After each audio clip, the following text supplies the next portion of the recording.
안녕하십니까. 유튜브 경제 채널의 이광수입니다. 여러분 혹시 은행 예금이나 주식, 특히 미국 달러 자산을 가지고 계신가요?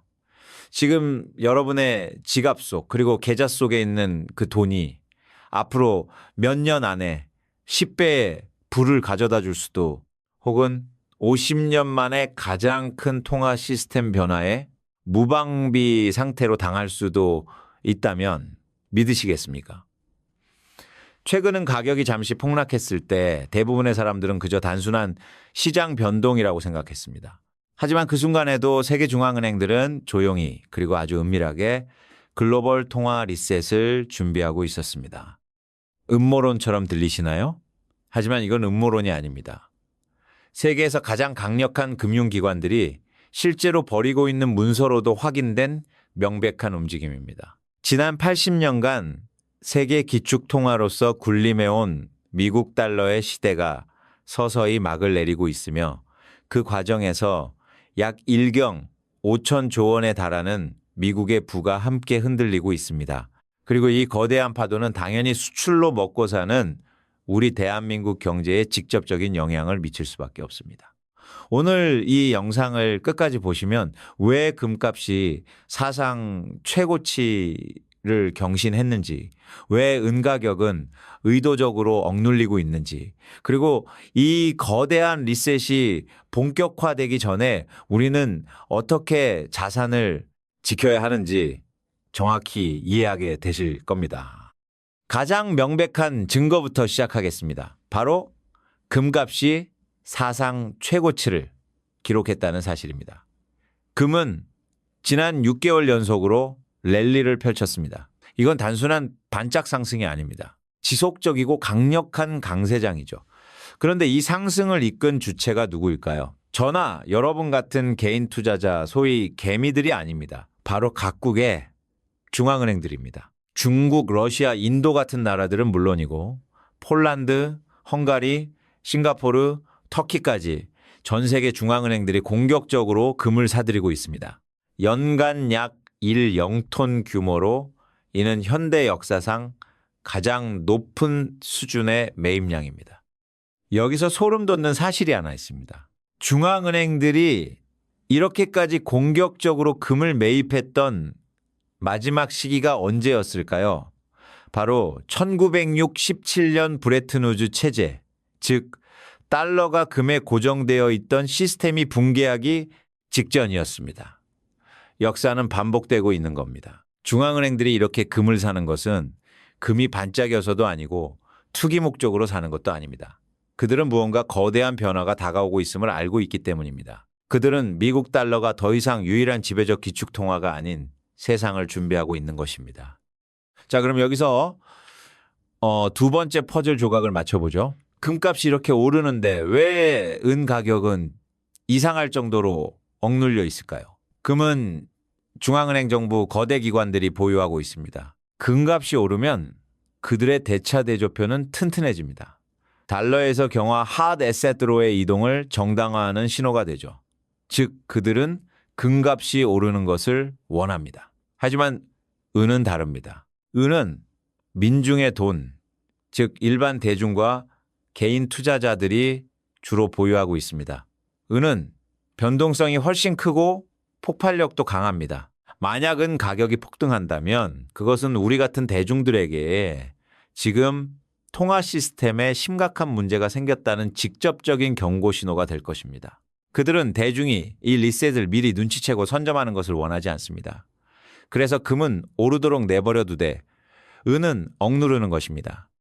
하지만 재미있는 현상은 이렇게 선물 시장에서 종이 은의 가격은 억눌려 있지만 아시아 시장에서 거래되는 실물 은 이미 선물 가격보다 훨씬 높은 프리미엄에 거래되고 있다는 점입니다. 종이 시장은 은이 폭락하고 있다고 말하지만 실물 시장은 이 물건이 절실히 필요하다고 외치고 있는 셈이죠. 이 괴리 자체가 거대한 리셋이 수면 아래에서 진행되고 있다는 증거입니다. 세 번째 증거는 중앙은행들의 행동입니다. 그들은 입으로는 달러는 강하고 시스템은 안정적이다라고 말하지만 행동은 정반대입니다. 전 세계 외환 보유고에서 달러가 차지하는 비중은 2008년 65%에서 2024년 58%로 줄었습니다. 수천조 달러가 달러를 떠난 겁니다. 독일, 터키, 폴란드 같은 나라들은 미국과 영국 금고에 맡겨뒀던 자국의 금을 다시 본국으로 가져오고 있습니다. 내 금이 아닐 수도 있다는 걸 깨달은 것이죠. 또한 중국과 러시아는 석유를 거래할 때 더 이상 달러를 쓰지 않고 위안화나 루블화로 결제합니다. 인도, 사우디아라비아도 마찬가지 움직임을 보이고 있습니다. 이는 1970년대부터 달러의 패권을 지탱해온 페트로달러 시스템의 균열이 가고 있다는 명백한 신호입니다. 심지어 브릭스 국가들은 미국이 통제하는 국제은행 간 통신망, 즉 스위프트를 대체할 독자적인 결제 시스템을 이미 구축해 운영하고 있습니다. 자, 그렇다면 이 글로벌 통화 리셋이라는 게 도대체 무엇일까요? 간단히 비유해 보겠습니다. 전 세계 국가들이 모인 거대한 국제 시장이 있다고 상상해 보세요. 원화, 엔화, 유로화 등 각자 다른 화폐를 쓰니 거래가 너무 복잡합니다. 그래서 모두가 하나의 통화로 통일해서 거래하자고 합의합니다. 그 통화가 바로 기축통화가 되는 것이고 지난 80년간 그 역할은 미국 달러가 해왔습니다. 기축통화국이 되면 엄청난 이점을 누립니다. 돈을 찍어내서 다른 나라의 인플레이션을 수출할 수 있고 전 세계가 자국 통화를 필요로 하니 아주 값싸게 빚을 낼 수도 있죠. 사실상 전 세계로부터 세금을 걷는 것과 같습니다. 리셋이란 바로 이 기축통화 시스템이 더 이상 작동하지 않는다고 판단될 때 새로운 규칙을 정하는 과정입니다. 기축통화국이 돈을 너무 많이 찍어내 신뢰를 잃거나 새로운 강대국 연합이 도전할 때 이런 일이 벌어집니다. 그리고 지금이 바로 그때입니다. 우리는 이미 1971년 닉슨 쇼크를 통해 비슷한 경험을 했습니다. 당시 미국은 베트남 전쟁 등으로 달러를 너무 많이 찍어냈고 각국이 달러를 금으로 바꿔달라고 요구하자 닉슨 대통령은 일방적으로 달러와 금의 교환을 중단시켜버렸습니다. 이로써 달러는 금이라는 실물 담보 없이 오직 미국 정부에 대한 믿음만으로 가치가 유지되는 명목화폐, 즉 피아트 화폐, 피아트 커런시가 되었습니다. 그 직후 금값은 온스당 35달러에서 800달러까지 폭등했고 70년대 내내 끔찍한 인플레이션이 이어졌습니다. 달러를 들고 있던 사람들의 부는 금을 들고 있던 사람들에게로 이전되었습니다. 당시 미국은 사우디아라비아와 협정을 맺어 석유 결제를 오직 달러로만 하도록 하는 페트로달러 시스템을 만들어 위기를 넘겼지만 이제 그 시스템마저 흔들리고 있는 것입니다. 그리고 이제 결정적인 변화가 다가오고 있습니다. 바로 바젤 EI, 베이슬 EI, 은행 규제입니다. 이 단어를 듣고 눈이 감기실 수도 있지만 잠시만 집중해 주십시오. 2026년 이후 금 시장의 판도를 완전히 바꿀 가장 중요한 규칙입니다. 바젤 TI는 2008년 금융위기 이후 은행을 더 안전하게 만들기 위해 만든 국제은행 감독 기준입니다. 이 규제의 핵심은 은행이 보유한 자산을 위험도에 따라 등급을 매기는 것인데 이전까지 금은 투기성 위험 자산인 3등급 자산 TL3으로 분류되었습니다. 그런데 새로운 바젤 TI 규정 하에서 실물금은 현금이나 미국 국채와 동일한 최고 등급의 안전자산, 즉 1등급 자산 T1으로 재분류되었습니다. 이게 무엇을 의미하는지 아시겠습니까? 전 세계 은행 시스템이 공식적으로 금을 투기자산에서 최고의 안전자산으로 인정한 것입니다. 이는 금융 역사상 가장 중요한 규제 변화 중 하나입니다. 이제 은행들은 투기 목적이 아니라 규제를 맞추고 대차대조표를 강화하기 위해 의무적으로 실물금을 사들여야 하는 구조적 수요가 생긴 것입니다. 그것도 선물이나 ETF 같은 종이금이 아니라 반드시 자신들의 금고에 보관할 수 있는 실물금만 인정됩니다. 그런데 여기서 진짜 중요한 사실이 있습니다.